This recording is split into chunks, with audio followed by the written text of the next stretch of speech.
അപ്പൊ ചേട്ടൻ പറയുന്നത് NTC കാരണമാണ് എനിക്ക് അവാർഡ് കിട്ടിയതെന്നല്ലേ?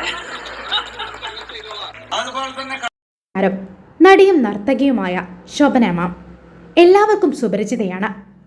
സിനിമാ മേഖലയിലായാലും നൃത്തത്തിൻ്റെ തട്ടുകളിലായാലും തൻ്റേതായ വ്യക്തിമുദ്ര പതിപ്പിച്ച ആളാണ് ശോഭന മാം. അവർക്ക് പകരം അവരേ ഉള്ളൂ എന്ന് പറയുന്ന വാക്കുകൾ അന്വർത്ഥമാക്കുന്ന രീതിയിലാണ് ശോഭന മാം എപ്പോഴും നിലകൊള്ളുന്നത്. അവരഭിനയിച്ച സിനിമകളെല്ലാം തന്നെ എല്ലാ പ്രേക്ഷകരുടെയും ഹൃദയത്തിലാണ് കുടികൊള്ളുന്നത്. അതൊരിക്കലും മായ്ച്ചു കളയാൻ സാധിക്കില്ല.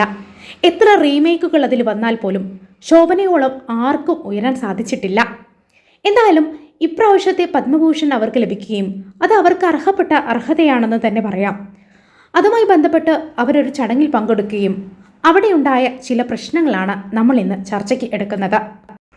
വലിയൊരു അവാർഡ് അതിന് പറയാൻ പറ്റില്ല, പുരസ്കാരം, ഒരു ആദരം ഓൾ ഇന്ത്യ ലെവലില് ശോഭന മാഡത്തിനെ അറിഞ്ഞു. അദ്ദേഹത്തിന് പത്മഭൂഷൺ കിട്ടി. അതും ഞങ്ങളുടെ കൂടെ കൂടിയ കാരണം തന്നെയാണ്. ആദ്യമായി അദ്ദേഹത്തിനെ ആദരിക്കാനായി ഞങ്ങൾക്ക് ഭാഗ്യം കിട്ടി. ഞങ്ങൾക്കല്ല, കണ്ടച്ചാലക്കാർക്ക് ഭാഗ്യം കിട്ടി.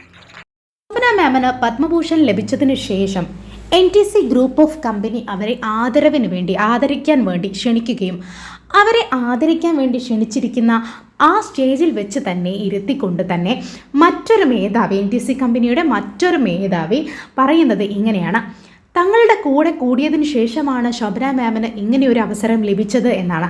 എന്നാൽ അങ്ങനെയൊരു പ്രസ്താവന ശോഭന മാമിന് പോലും രസിക്കുന്നില്ല എന്ന അവരുടെ ഫേസ് എക്സ്പ്രഷൻ കൊണ്ട് നമുക്ക് മനസ്സിലാക്കാൻ സാധിക്കും.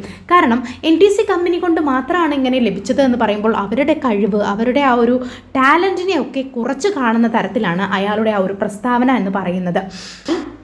ഈ സാഹചര്യത്തിൽ അവർ രോഷകുലമായിട്ട് പ്രതികരിച്ചില്ല. വളരെ തന്മയത്തോടെയാണ് അതിനവർ മറുപടി പറഞ്ഞത് എന്നുള്ളത് രസകരമായ ഒരു കാര്യമാണ്. നമുക്ക് ഏതായാലും അതൊന്ന് കേൾക്കാം. അപ്പൊ ചേട്ടൻ പറയുന്നത് NTC കാരണമാണ് എനിക്ക് അവാർഡ് കിട്ടിയതെന്നല്ലേ? എന്തായാലും ഇവിടെ എനിക്ക് ഒരുപാട് സ്നേഹം കിട്ടിയിട്ടുണ്ട് from the NTC family. Thank you for that. എനിക്ക് ആക്ച്വലി ഈ അവാർഡ് കിട്ടാൻ കാരണം നിങ്ങളാണ്. നിങ്ങളുടെ സ്നേഹം, നിങ്ങളുടെ ആശംസകൾ ഇതെല്ലാമാണ് very very important for me. ഈ അടുത്ത കാലത്ത് പ്രധാനമന്ത്രി മോദി പങ്കെടുക്കുന്ന ഒരു ചടങ്ങിൽ ശോഭന മാം എത്തി. അതിനെ തുടർന്ന് നിരവധി വിമർശനങ്ങളാണ് നടിക്ക് നേരിടേണ്ടി വന്നത്.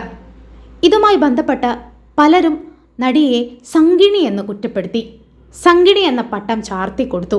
ഇത്തരം പുച്ഛങ്ങളുടെയൊക്കെ നടുവിലും അവർ വളരെ ശക്തയായി അവരുടെ നല്ല ടാലൻറ്റുമായിട്ട് മുന്നോട്ട് പോകുന്നു. നിങ്ങളുടെ അഭിപ്രായം എന്താണ്? താഴെ കമൻറ്റ് ബോക്സിൽ രേഖപ്പെടുത്തുമല്ലോ. എൻ്റെ ചാനൽ ഇഷ്ടപ്പെട്ടെങ്കിൽ ഒരു ലൈക്കും ഒരു സബ്സ്ക്രൈബും തരണം. Thank you.